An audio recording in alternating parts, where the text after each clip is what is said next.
Cape Ann. My name is Hillary. I'm one of the educators on board today, and I'm going to give you a little bit of a harbor tour as we exit the harbor here.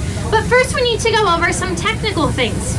So when we're out seeing the whales, we don't have any landmarks to describe to you where you should look. So instead we like to think of the boat as a giant clock. So the bow or front of the boat is 12 o'clock. The starboard or right side is 3 o'clock. The stern or back of the boat is 6 o'clock. And the port side or left side is 9 o'clock. Now the city of Gloucester was first settled in the year 1623, and back then the main industries were shipbuilding and lumber.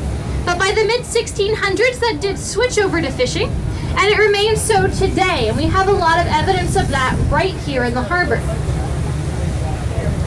So just coming up at 2 o'clock over here, we have Gorton's of Gloucester. Gorton's is one of the primary frozen seafood manufacturers in the country. So if you've ever had a fish fillet sandwich from McDonald's or fish sticks from the grocery store, it was very likely processed here.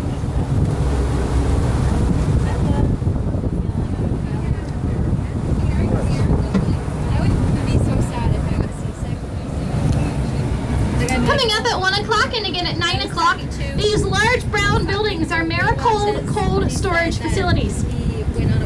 This is where seafood is flash frozen using liquid nitrogen, which is a process that was developed by Bird's Eye Foods in the early 1900s and is kept frozen here at -2 degrees Fahrenheit. And these freezers are really one of the largest of their kind, as they are actually larger than a football field.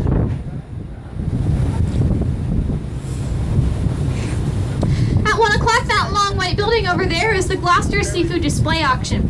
This is where local fishermen will tie their boats up at the dock like this one right out front and display their catches to local restaurants to sell. If you've ever seen a show like Wicked Tuna, this is a very similar place as to where they would bring their catch. Cool. At 11 o'clock out there, you see Rocky Neck Art Colony.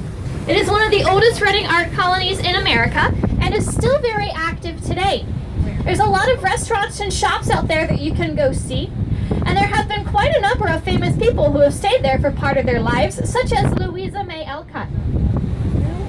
Louisa May Alcott. Coming up at 2 o'clock, this red and yellow building is Maritime Gloucester. It's a nice little museum on the fishing history of the Gloucester Harbor, and it has some aquaria and touch tanks in the back that house animals found here in the harbor, such as crabs, lobsters, squid, or even skates. And this black boat right here at 3 o'clock, this is the Schooner Adventure.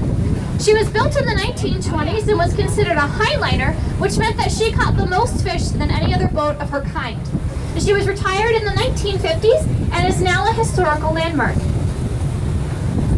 At 3 o'clock, we have the Coast Guard. They are here to protect the harbor and rescue any other ships that may be in distress. These 2 silver boats have 5 digits on the back. The first 2 give us the length of the boat. The last 3 are identification numbers.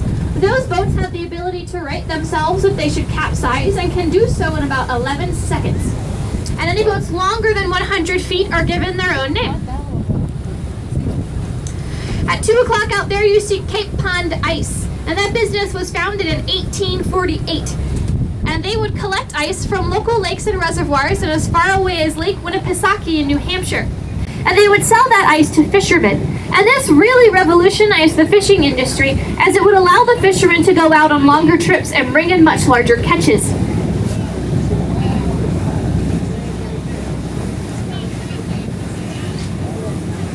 At 10 o'clock over there, you see that red building. That is the Gloucester Sea Jacket Marine Paint Factory.